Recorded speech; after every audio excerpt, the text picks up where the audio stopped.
So మనం ఇంతవరకు multi dimensional poverty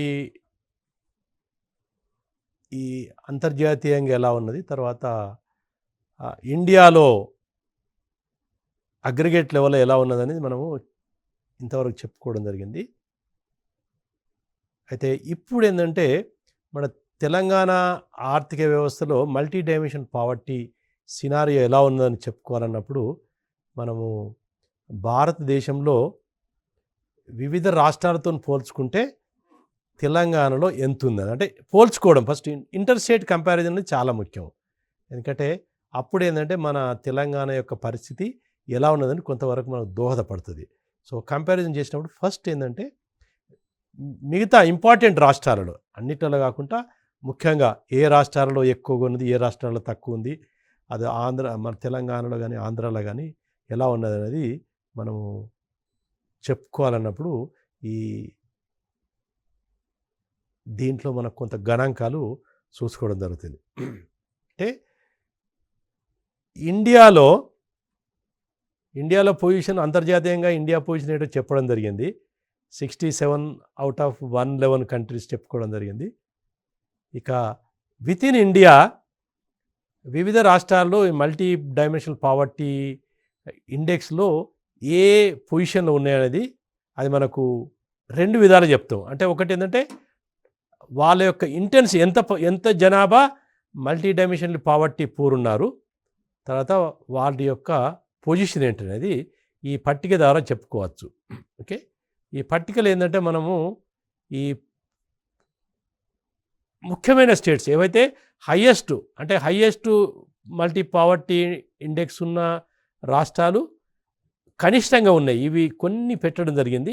ఎందుకంటే రేపు అవసరం ఉన్నప్పుడు మనకు క్వశ్చన్ అడిగినప్పుడు కూడా ఏ రాష్ట్రాలలో మల్టీ డైమెన్షనల్ పావర్టీ ఎక్కువ ఉన్నది, ఏ రాష్ట్రాలలో తక్కువగా ఉన్నది, దాంట్లో మన యొక్క తెలంగాణ యొక్క పొజిషన్ ఎలా ఉన్నది అనేది డిస్కస్ చేసినప్పుడు మనకి ఈ పట్టిక యొక్క అవసరం ఎంతైనా ఉంటుంది. సో రాష్ట్రాల వారిగా చూసుకుందంటే ఏవైతే రాష్ట్రాలు ముఖ్యంగా బీమార్లో భాగంగా అనుకుంటామో ఆ రాష్ట్రాలలో మల్టీ డైమెన్షనల్ పావర్టీ ఎక్కువగా ఉన్నది. అంటే టాప్లో అంటే బీహార్లో 51.9% అంటే సగానికి పైన మల్టీ డైమెన్షనల్ పూర్ ఉన్నారు. సగానికి పైన అంటే 51 అంటే 52% ఆఫ్ పాపులేషన్ ఇన్ బీహార్ ఈ suffering from multi dimensional poverty. So top పొజిషన్లో ఉన్నది, ఎక్కువ మంది ఉన్నారు కాబట్టి టాప్లో ఫస్ట్ ర్యాంకు ఇది ఉంటుంది. ర్యాంక్ ఎంత తక్కువ ఉంటే అంత మంచి పొజిషన్ అని చెప్పుకోవచ్చు. సో ఫాలోడ్ బై జార్ఖండ్లో 42% జనాభా మల్టీ డైమెన్షనల్ పూర్ అంటే చాలా సఫర్ అవుతున్నారు. ఇక యూపీ సిచ్యువేషన్కి వచ్చే వరకు 37.71% థర్డ్ పొజిషను. సో మధ్యప్రదేశ్లో 36.65%. అంటే మీరు చూడండి, మొత్తము దేశంలో 16.4 అనుకున్నప్పుడు ఈ రాష్ట్రాలలో ఎక్కువగా ఉన్నది చాలా. అంటే యావరేజ్ అని పోల్చుకుంటే ఇది మోర్ దాన్ డబుల్. అంటే యావరేజ్ భారతదేశంలో సగటు పొజిషన్ పోల్చుకుంటే ఏంటంటే ఈ రాష్ట్రాలలో percentage of population figure is more than double. More than కొన్నిట్లలో మూడు రెట్లు కూడా ఉన్నది. ఎందుకంటే బీహార్కి వచ్చే వరకు 3 రెట్ల అధికంగా ఉన్నట్టు మనం ఇక్కడ చూడవచ్చు.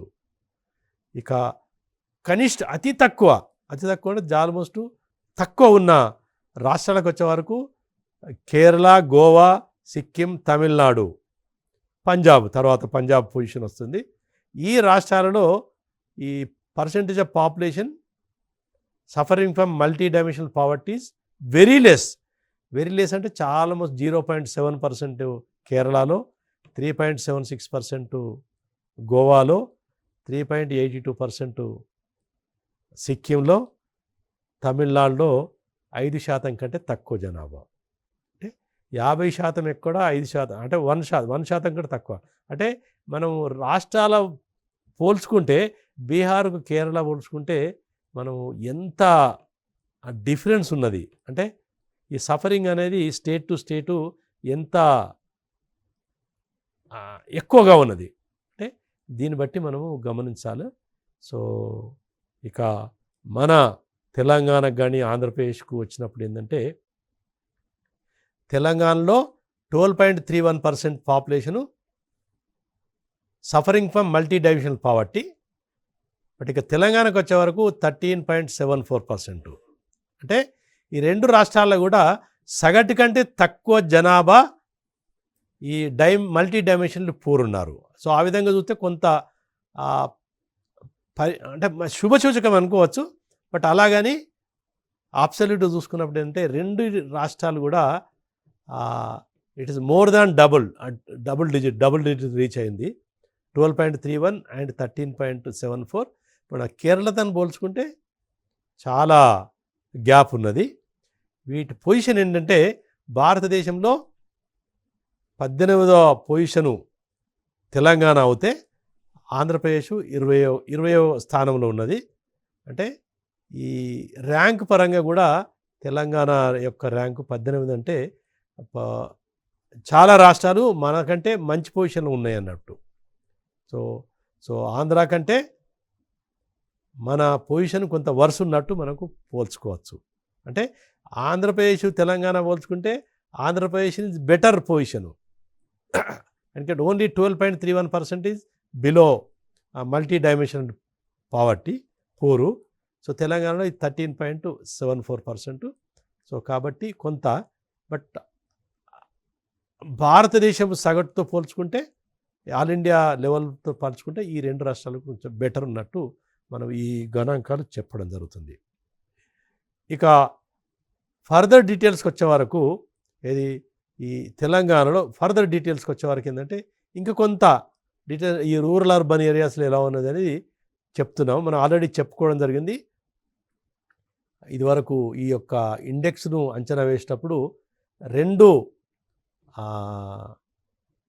ఇండికేటర్ని తీసుకోవడం. ఒకటి ఏంటంటే percentage of population below poverty, తర్వాత ఇంటెన్సిటీ చెప్పడం. ఈ రెండింటిని కంబైన్ చేస్తేనే multi dimensional poverty index construct చేద్దాం.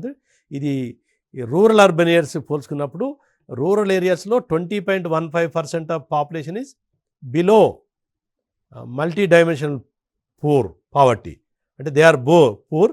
అర్బన్ ఏరియాలో ఓన్లీ 5.1%. అంటే రూరల్ అర్బన్ ఏరియాస్ పోల్చుకుంటే రూరల్ ఏరియాస్లో ఎక్కువగా ఉన్నది, అర్బన్ ఏరియాస్ తక్కువగా ఉన్నది. ఓవరాల్గా 13.74% అంటే రూరల్ ఏరియాస్లో ఎక్కువ ఉన్నది. బట్ మనం గమనించాల్సిన అవసరం ఏంటంటే మన పావర్టీ అంచనాల ప్రకారం ఏంటంటే ఈ ఆంధ్రప్రదేశ్లో కానీ యునైటెడ్ ఆంధ్రప్రదేశ్లో కానీ తెలంగాణలో కానీ percentage of population below poverty line is less in rural area when compared to urban areas. But ఇక్కడ మల్టీ డైమెన్షనల్ పావర్టీ ఇండెక్స్ ప్రకారం ఏంటంటే ఈ రూరల్ ఏరియాస్లో percentage of population below multi dimensional poverty is more when compared to urban areas. So కాబట్టి contrast ఒకదాన్ని ఒకటి, so అది ఉన్నంత మాత్రం ఇది ఉండాల్సిన అవసరం లేదనేది మనము గమనించాల్సిన అవసరము. ఇంకా ఇంటెన్సిటీకి వచ్చే వరకు 43.25 అంటే 43.01 ఓవరాల్గా 43. అంటే ఈ మధ్యలో ఎక్కువ డిఫరెన్స్. అంటే ఇంటెన్సిటీ అంటే ఈ యొక్క ఎంత దూరంలో ఉన్నారు వీళ్ళు, అంటే దాంట్లో ఎంత దూరం అనేది ఆ ఇండికేటర్ని బట్టి వెయిటేజ్ని బట్టి చేస్తున్నాం కాబట్టి అది 43 ఉన్నది. 43 సగటు 43. రూరల్ అర్బన్ డిఫరెన్సెస్ పెద్దగా లేదు. సో ఓవరాల్ ఇండెక్స్ ఏంటంటే రూరల్ ఏరియాస్లో 0.88 ఉంది, అర్బన్ ఏరియాస్లో 0.22 ఉన్నది, ఓవరాల్గా 0.059. సో కాబట్టి ఎంపీ అనేది మరి ఎక్కువైతే కనబడడం లేదు. అంటే నిజంగా చూసుకోవాలంటే కొంత తక్కువే ఉంది. బట్ అయినా పొజిషన్ చూసే వరకు 13.74% ఉన్నారు. తర్వాత ర్యాంకు చూసే వరకు 18th పొజిషన్ ఉన్నట్టు ఈ యొక్క తెలంగాణలో మనకు ఈ గణాంకాలు చెప్పడం జరుగుతుంది. మనం ఆల్రెడీ చెప్పుకోవడం జరిగింది ఏమైందంటే ఈ యొక్క poverty multi dimensional poverty index కొలిచేటప్పుడు మనము హెల్త్, ఎడ్యుకేషను, లివింగ్ స్టాండర్డ్స్ తీసుకోవడం జరిగింది. సో దాంట్లో హెల్త్లో రెండు ఓసారి మన ఇండియాకి వచ్చే వరకు 3 తీసుకోవడం జరిగింది. ఇయర్స్ ఆఫ్ స్కూలింగ్ 2, తర్వాత ఆరేమో స్టాండర్డ్ ఆఫ్ లివింగ్ చెప్పుకోవడం జరిగింది. సో దాంట్లో తెలంగాణ పొజిషన్ ఈ ఇండికేటర్స్లో ఎలా ఉన్నది అంటే ఈ యొక్క ఇండికేటర్ ప్రకారము what is the percentage of population who are deprived in each indicator, అంటే ఎంత జనాభా ఈ ఈ ఈ దీని ద్వారా డిప్రైవ్ ఉంటారు, అంటే ఈ యొక్క ఇండికేటర్లో న్యూట్రిషన్లో ఎంతమంది జనాభా సఫర్ అవుతున్నారు, చైల్డ్ అండ్ అడోలసెంట్ మోర్టాలిటీ ప్రకారం ఎంత జనాభా శాతం సఫర్ అవుతున్నారు, మెటర్నల్ హెల్త్ ప్రకారం ఎంత సఫర్ అవుతున్నారు, ఇయర్స్ ఆఫ్ స్కూలింగ్లో ఎంత సఫర్ అవుతున్నారు, స్కూల్ అటెండెన్స్లో, కుకింగ్ ఫ్యూయలు, సో తర్వాత sanitation, drinking water, electricity, housing. So దీని ఏంటంటే ఫిగర్స్ ఇన్ ప్యారెంథిస్ అంటే రెండు ఇచ్చాం. ఒకటేమో ఒక ఫిగర్స్లో ప్యారెంట్స్ అంటే ఈ బ్రాకెట్లో ఇచ్చిన ఏంటంటే మొత్తము 100 అనుకుంటే ఈ ఇండికేటర్స్ ఎంత కాంట్రిబ్యూట్ చేస్తుంది, అంటే మొత్తం 100 అనుకుంటే what is the contribution of each indicator. Okay, ఇదేంటంటే దీని ప్రకారం అంటే ఈ ఇండికేటర్ ఇదేమో బ్రాకెట్లో, సో బ్రాకెట్లో బయట ఏంటంటే ఎంత అంటే ఒక్కొక్క ఇండికేటర్లో ఎంత జనాభా సఫర్ అవుతున్నారు, సఫర్ అయ్యే జనాభా శాతమే. అంటే సో దీంట్లో చూసుకుందంటే న్యూట్రిషన్లో 31.1% of population is suffering from nutrition. So child adolescent మీటర్ ప్రకారం 1.38%. సో మెటర్నల్ అండ్ హెల్త్ పరంగా 10.9% సఫరింగు, ఇయర్స్ ఆఫ్ స్కూలింగ్లో 15.84 సఫరింగు, స్కూల్ అటెండెన్స్ ప్రకారం 2.10%. సో కుకింగ్ లాయల్ ప్రకారం 21.0%, శానిటేషన్ ప్రకారం 23.8%, డ్రింకింగ్ వాటర్ ప్రకారం 3.2% of population is suffering, electricity పరంగా ఓన్లీ 0.4, హౌసింగ్ పరంగా అరౌండ్ 20% సఫరింగ్.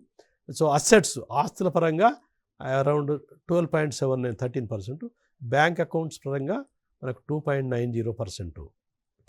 వీటిని అంచనా వేసుకున్నప్పుడు ఏంటంటే ఏ ఇండికేటర్స్లో ఎక్కువ సఫరింగ్ ఉన్నది వాటిని మనం లిస్ట్ అవుట్ చేసినప్పుడు మనం ఫస్ట్ న్యూట్రిషన్ వస్తుంది. సో న్యూట్రిషన్లో 31% of population is suffering from nutrition. తర్వాత శానిటేషన్ వస్తుంది. సో 23.8% ఆ పాపులేషన్ సఫరింగ్ ఫ్రమ్ అంటే లేక్ ఆఫ్ శానిటేషన్ ఫెసిలిటీస్, ఆ జనాభాకు సరి అయిన లేదు. సో తర్వాత వచ్చే వరకు years of schooling, cooking fuel 21%, తర్వాత ఇయర్స్ ఆఫ్ స్కూలింగ్, తర్వాత అసెట్స్. అంటే వీటిని ఆర్డరింగ్ చేసినప్పుడు మనకు ఏ ఇండికేటర్స్లో మనకి ఎక్కువ డిప్రైవేషన్ ఉన్నది, ఎందుకంటే రేపు విధానపరమైన నిర్ణయాలు తీసుకోవాలి, కొన్ని పాలసీస్ మల్టీ డైమెన్షనల్ పావర్టీని ఎరాడికేట్ చేయాలంటే వీటి యొక్క సీరియస్నెస్ తీసుకోవాల్సి వస్తుంది. అంటే సో కాబట్టి న్యూట్రిషన్, శానిటేషన్, తర్వాత ఈ కుకింగ్, తర్వాత ఇయర్స్ ఆఫ్ స్కూలింగ్, వీటిని పరిగణలోకి తీసుకోవాల్సి వస్తుంది. సో ఎందుకంటే వాటిని అడ్రస్ చేస్తే మల్టీ డైమెన్షనల్ పావర్టీ తగ్గే అవకాశం ఉంది. అలాగని మిగతా ఏవైతే స్మాల్ పర్సంటేజ్ ఉన్నో వాటిని కూడా నెగ్లెక్ట్ చేయొద్దు. సో ఎందుకంటే ఈ తెలంగాణకు వచ్చే వరకు చాలా ముఖ్యమైన అంశం ఏంటంటే ఎలక్ట్రిసిటీలో ఓన్లీ 0.4 మనకు చూడొచ్చు. ఎలక్ట్రిసిటీ అవైలబిలిటీలో మన తెలంగాణ రాష్ట్రము ముందున్నట్టు మనకు తెలుసు. సో దాంట్లో చాలామంది సఫర్ అనేది చాలా తక్కువ ఉంది, ఆల్మోస్ట్ నెగ్లిజిబుల్ ఉంది. అలాగే చైల్డ్ అండ్ అడల్ట్స్ మోర్టాలిటీ రేట్లో కూడా కొంత తక్కువగా ఉన్నది, అంటే 1.38%. బ్యాంక్ అకౌంట్స్లో ముఖ్యంగా ఎందుకంటే ఈ మధ్యలో చాలా విధానపర నిర్వహణ వల్ల సో బ్యాంక్ అకౌంట్స్ కూడా almost every family is having a bank account. So ఆ విధంగా కూడా చాలా వరకు ఈ స్టాండర్డ్ ఆఫ్ లివింగ్ పరంగా కానీ ఈ యొక్క హెల్త్ పరంగా కానీ కొన్ని ఇష్యూస్ను అడ్రస్ చేయడం జరిగింది వాటిలో. సో బట్ అడ్రస్ చేయాల్సిన అంశాలు ఏంటంటే మనకు న్యూట్రిషను తగ్గించాలంటే ఏంటిది, తర్వాత శానిటేషను, అంటే ఇవన్నీ కొంత న్యూట్రిషన్ అంటే ఇంటర్నల్ సమస్య, శానిటేషన్ అంటే ఎక్స్టర్నల్, అంటే బయట. న్యూట్రిషన్ అంటే మనిషి అంటే ఫుడ్ రిలేటెడ్ ఇష్యూస్ ఉంటాయి. శానిటేషన్ అంటే దానికి పరిశుభ్రతకు ఏవైతే నైబర్హుడ్లో ఇంట్లో ఏవైతే చేయాలో వీటన్నిటిని కూడా పరిగణలోకి తీసుకొని మనం చేయాల్సిన అవసరం ఉంది. సో ఇక సీరియస్నెస్ ఎక్కువ ఉన్నది. బట్ ఆ ఇండికేటర్ ఓవరాల్లో మన ఇండెక్స్కు కాంట్రిబ్యూట్ చేసే అంశాలు కూడా ఇవి ఎక్కువ. ఏది దాదాపు 30%, 28.85% బికాస్ ఆఫ్ 5% ఈ యొక్క ఇండికేటర్లో ఈ 28.5% న్యూట్రిషన్ శాతమే ఉంది వాటానే. సో తర్వాత 23.9% వాటా ఇయర్స్ ఆఫ్ స్కూలింగ్ ఉన్నది. తర్వాత శానిటేషన్ వాటా దాదాపు 10% ఉంది. సో ఇక్కడ మీరు గమనించాల్సిన అవసరం ఏంటంటే ఈ యొక్క న్యూట్రిషన్కి సంబంధించినంత వరకు ఏంటంటే ఈ ఇంటెన్సిటీ ఎక్కువ ఉంది, పర్సంటేజ్ ఆఫ్ పాపులేషను ఎక్కువ ఉన్నది, తర్వాత దాని కాంట్రిబ్యూషన్ ఎక్కువ ఉన్నది. బట్ ఇక్కడ శానిటేషన్కి వచ్చే వరకు దాని యొక్క శాతము తక్కువ ఉంది. Contribution 10% is contributing, but 23.8% is suffering. అంటే ఈ రెండింటి వ్యత్యాసాలు. ఎందుకంటే ఈ స్టాండర్డ్ ఆఫ్ లివింగ్లో వెయిటేజ్ అనేది ఈ యొక్క న్యూట్రిషన్తో కంపేర్ చేసుకుంటే శానిటేషన్కు ఇచ్చే వెయిటేజు ఓన్లీ తక్కువగా ఉన్నది. సో ఆ విధంగా 10% కాంట్రిబ్యూషన్ ఉన్నది. సో కాబట్టి అంటే ఈ శాతం పరంగా ఏంటంటే ఫస్ట్ న్యూట్రిషన్ అడ్రస్ చేయాలి, ఇయర్స్ ఆఫ్ స్కూలింగు, తర్వాత శానిటేషన్ ఇవన్నీ చూసుకోవచ్చు. సో కాబట్టి ఏంటంటే ఈ ఇండికేటర్స్ మొత్తంలో ఎక్కడ మనం వీక్ ఉన్నదనేది ఈ యొక్క పట్టిక మనకు తెలియజేస్తుంది. ఇంకా ఫర్దర్గా సో వేరే రాష్ట్రాలతో పోల్చుకుంటే Telangana is better than Gujarat, west Bengal, Maharashtra వీటితో పోల్చుకుంటే తెలంగాణ బెటర్ పొజిషన్ ఉన్నది. ఏది ఈవెన్ కర్ణాటకతో పోల్చుకుంటే గుజరాత్లో 41.3%, మహారాష్ట్రలో 36%, బెంగాల్లో 33%, కర్ణాటకలో 33%. వీళ్ళంతా పూర్ ఉన్నారు. తెలంగాణలో only 31.1% deprived of proper nutrition పరంగా చూసుకుంటే 31%. బట్ గుజరాత్లో ఎక్కువ ఉంది న్యూట్రిషన్ సఫర్ అయ్యేది 31%. బట్ వేరే రాష్ట్రాలతో పోల్చుకుంటే మన బెటర్ ఉంది. But it is contributing more to ఓవరాల్గా సిచ్యువేషన్. సో అది పోల్చుకుంటే సో వేరే రాష్ట్రాలతో పోల్చుకుంటే మనం బెటర్ అని మనము సరిపుచ్చుకోవడం కూడా ఇక్కడ మంచిది కాదు. ఇంకా అడ్రస్ చేయాల్సిన అవసరం ఉన్నది. న్యూట్రిషన్ ఏంటంటే బెటర్ అని ఇది చెప్పుకోవడం జరిగింది. సో ఇక తెలంగాణ రాష్ట్రంలో వివిధ జిల్లాలలో ఈ మల్టీ డైమెన్షనల్ పావర్టీ ఏ విధంగా ఉన్నది మనము చూసుకుందాము. సో చూడొచ్చు మన డిస్ట్రిక్ట్లలో ముఖ్యంగా ఎక్కువ సఫర్ అయ్యేది అంటే population of the poor is highest in Adilabad, Mahbubnagar, Nizamabad. అంటే ఎందుకంటే ఈ పావర్టీ అంచనాలు మల్టీనేషనల్ పావర్టీ అంచనాలు ఈ 33 జిల్లాలు వచ్చిన తర్వాత కొన్ని సమస్యల వలన ఎందుకంటే ఈ మధ్యలోనే ఈ డిస్ట్రిక్ట్ వచ్చాయి కాబట్టి వీటన్నిటికి సంబంధించిన గణాంకాలు అందుబాటులో లేకపోవడం వలన పాత 10 డిస్ట్రిక్ట్లకే ఈ మల్టీ డైమెన్షనల్ పావర్టీని అంచనా వేయడం జరిగింది. సో వీటిలో పోల్చుకుంటే ఎక్కువ highest in Adilabad, Mahbubnagar and Nizamabad. So Adilabad జిల్లా మహబూబ్ నగర్ డిస్ట్రిక్ట్లో కూడా మనం చాలా విధాలు చూసుకుంటే అవి పూరనే మనం భావించిందండి. సో నిజామాబాద్కి వచ్చే వరకు కూడా ఇక్కడ పూర్ అనేది ఈ గణాంకాలు చెప్పడం జరుగుతుంది.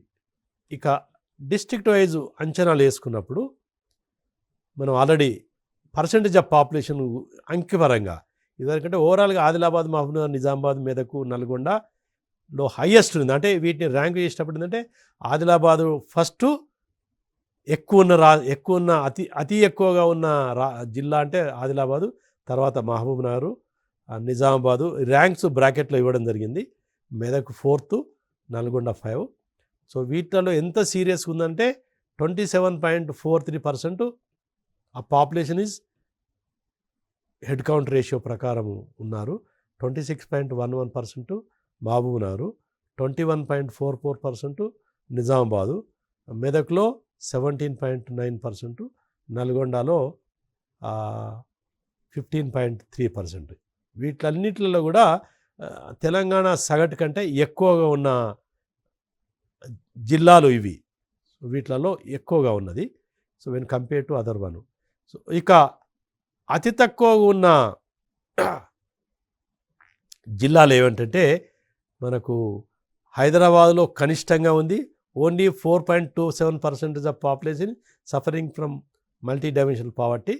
తర్వాత 5.83 రంగారెడ్డి, సో కరీంనగర్, తర్వాత వరంగల్, తర్వాత ఖమ్మము. ఓకే, సో ఖమ్మం ఏంటంటే సగటున ఆల్మోస్ట్ ఖమ్మం యొక్క పొజిషను సగటున తెలంగాణ పొజిషన్కు దాదాపు మధ్యలో ఉన్నది. సో హైదరాబాద్, రంగారెడ్డి ఈ రెండు రాష్ట్రాల్లో మల్టీ డైమెన్షనల్ పావర్టీ చాలా కనిష్టంగా ఉన్నది. సో ర్యాంకులు కూడా అవే చెప్తున్నాయి. సో అది కూడా వేరే విధంగా చూసుకుంటే కూడా మనం ఇదివరకు కూడా ఈ పర్ క్యాపిటా ఇన్కము గురించి కూడా మనం చెప్పుకున్నప్పుడు ఏంటంటే హైదరాబాద్, రంగారెడ్డి, మేడ్చల్ ఏవైతే ఈ హైదరాబాద్, రంగారెడ్డి డిస్టిక్ అనుబంధంగా ఉన్నాయో, వీటిలో భాగంగా ఉన్నాయో, వాటిల్లో కూడా తలసరి ఆదాయము ఎక్కువగా ఉన్నట్టు మనం చెప్పుకోవడం జరుగుతుంది. సో తలసరి ఆదాయం ఎక్కువగా ఉన్నది.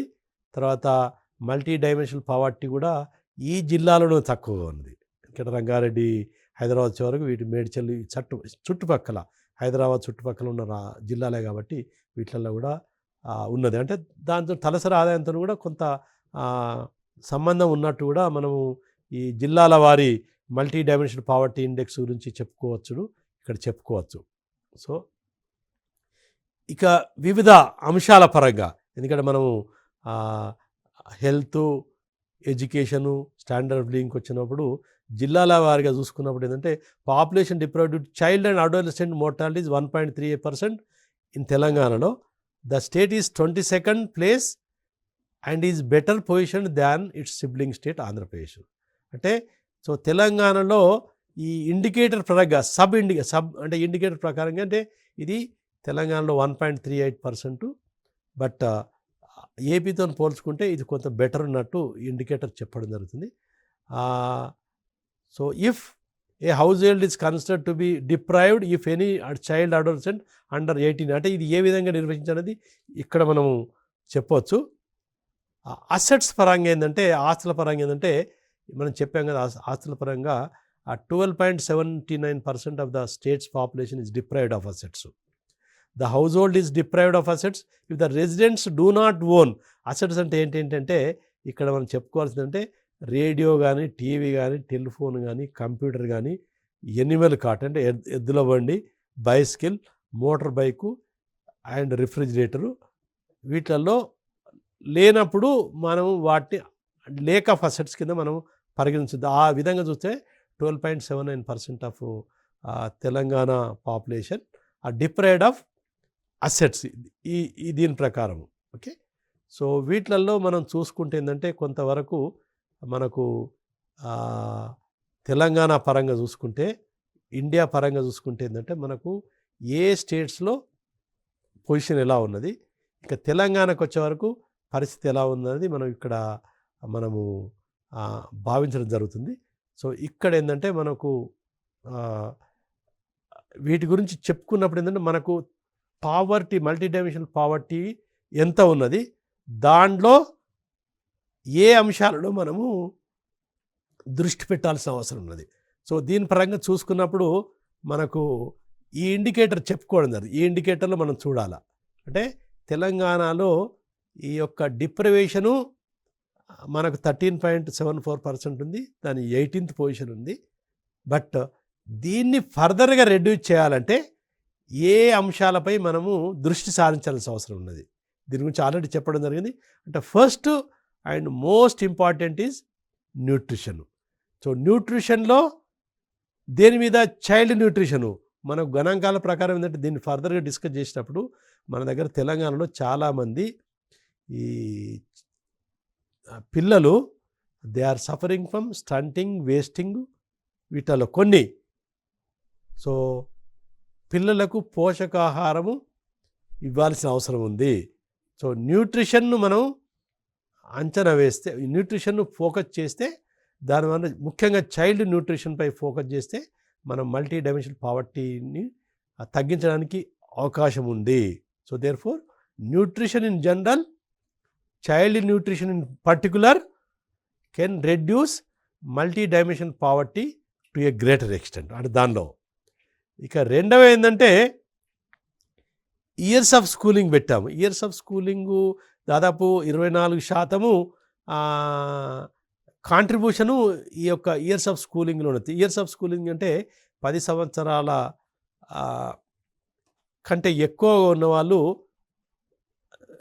ఎంత డిప్రైవ్ అయ్యండి, ఎంతవరకు ఉంటుందంటే, సో దీన్ని ఏంటంటే కొంతవరకు స్కూలింగ్ కంటే ఎక్కువ అంటే రెగ్యులర్ స్కూళ్ళ కంటే ఎక్కువ ఆల్రెడీ అడల్ట్ ఎడ్యుకేషన్ ప్రోగ్రాము, దాంతో స్కిల్ డెవలప్మెంట్ ప్రోగ్రామ్ ద్వారా ఈ యొక్క అంశాన్ని మనము అడ్రస్ చేయడానికి అవకాశం ఉంది. సో ఎందుకంటే స్కూల్ అటెండెన్స్ పరంగా చూసుకుంటే మన చాలా వరకు ఓన్లీ 2.10% పాపులేషన్ అంటే children do not have access to schooling అనేది ఇది చాలా తక్కువ. దాని యొక్క వాటా కూడా ఓవరాల్గా తక్కువ ఉంది. కాబట్టి ఇది కొంతవరకు అడ్రస్ చేశాము. బట్ నాణ్యత పరంగా కూడా మనము స్కూల్ అటెండెన్స్ని only who are attending school కానీ బట్ వాళ్ళ యొక్క లెవెల్ ఆఫ్ అండర్స్టాండింగ్ అంటే లెర్నింగ్ లెవెల్స్ ఎలా ఉన్నాయి అనేది అది ఫర్దర్గా ఇంకా కొంత మల్టీ డైమెన్షనల్ పావర్టీ ఇండెక్సు కొలిచేటప్పుడు ఈ నాణ్యతను కూడా దృష్టి పెట్టుకున్నప్పుడు ఆ పరంగా మన తెలంగాణలో కూడా దృష్టి పెట్టాల్సిన అవసరం ఉంటుంది. ఇక కుకింగ్ ఫ్యూయల్ కూడా ఇప్పటికి కూడా ఏంటంటే 21% of population do not have access to proper fuel అంటే ఫర్ ఎగ్జాంపుల్ ఎల్పిజి ఈ వీటిలలో ఇంకా వాళ్ళు కూడా ఏంటంటే కట్టెల మీద, కౌడంగ్ మీద, ఇతర ట్రెడిషనల్ సోర్స్ ఆఫ్ ఎనర్జీనే ఆధారంగా ఉన్నారు. కాబట్టి అంటే ఈ యొక్క మోడర్న్ ఫ్యూయల్ ఫెసిలిటీ పెంచాల్సిన అవసరం ఉంది. అంటే ఈ ఎల్పిజి యొక్క యాక్సెస్ టు ఈ చాలా జనాభా వరకు ఇంకా 20 అంటే పెంచడానికి అవకాశం ఉన్నది. దాంట్లో రకరకాల స్కీమ్ల ద్వారా చేయొచ్చు. ఈ శానిటేషన్ ద్వారా ఏది మధ్యలో ఈ rural urban sanitation, drainage system, తర్వాత ఇంటింటికి శౌచాలయము వాటికి ప్రొవైడ్ చేయడం ఈ శానిటేషన్ కూడా మనం అడ్రస్ చేయాల్సిన అవసరం ఉన్నది. ఈ అసెట్స్ చాలా వరకు ఇంకా ఓకే. ఇక వచ్చేవారికి ఏంటంటే మనకు ఫైనల్గా వచ్చేవారికి ఏంటంటే మనకు సజెషన్స్ ఏంటంటే మనం ఆల్రెడీ చెప్పాడు వీటి మీద ఫోకస్ చేయాల్సిన అవసరం ఉంది. ఈ ముఖ్యంగా ఏంటంటే ఇండికేటర్స్ పై ఫోకస్ చేయాలి. ఇండికేటర్స్లో ఏ సెక్షను సఫర్ అవుతుంది, ముఖ్యంగా చిల్డ్రను, ఉమెను, కొంత ఈ సోషల్ గ్రూప్స్లో మనం చెప్పుకున్నాం కదా, ముఖ్యంగా ఎస్టీస్లో ఎక్కువ ఉన్నట్టు మనం గమనించాం. ఆ సెక్షన్లో కూర్చుంటే తర్వాత డిస్ట్రిక్ట్స్ అంటే ఫోకస్ చేయాల్సింది ఏంటంటే ఇండికేటర్సు children, nutrition, education, sanitation. So సెక్షన్కి వచ్చే వరకు ఈ తర్వాత ఇక్కడ చిల్డ్రను, ముఖ్యంగా ఉమెను, డిస్ట్రిక్ట్ వచ్చే వరకు ఆదిలాబాదు, మహబూబ్నగర్ వీటిని చేయాల్సిన అవసరం ఉంటుంది. సో కాబట్టి ఇంతవరకు ఏంటంటే మనము ఈ లెసన్లో ఏం నేర్చుకున్నామంటే ఈ ఎండిపి అంటే ఏంటి, ఎండిటి ఎలా కొడతారు, ఎండిపి ఎలా ఉన్నది, ముఖ్యంగా ఎండి యొక్క పొజిషను తెలంగాణలో ఉన్నది, రాష్ట్రంలో ఎలా ఉన్నది, ఏం చేస్తే బాగుంటుంది అనేది మనము సజెషన్స్ ద్వారా ఇంతవరకు చెప్పుకోవడం జరిగింది. సో దీంతో ఏంటంటే పావర్టీ యొక్క అంశాన్ని మనం అబ్సల్యూట్గా కానీ మల్టీ డైమెన్షనల్ పావర్టీ గురించి చెప్పుకున్నాం. కాబట్టి సో ఈ సమస్య గురించి అడ్రస్ చేయడం జరిగింది. ఇంకా వచ్చే దాంట్లో మిగతా ఏవైతే నెగటివ్ కొంత అంశాలు బాగుంటుంటే అసమానతలు, తర్వాత నిరుద్యోగత గురించి తర్వాత మనము చెప్పుకుంటాము. Thank you.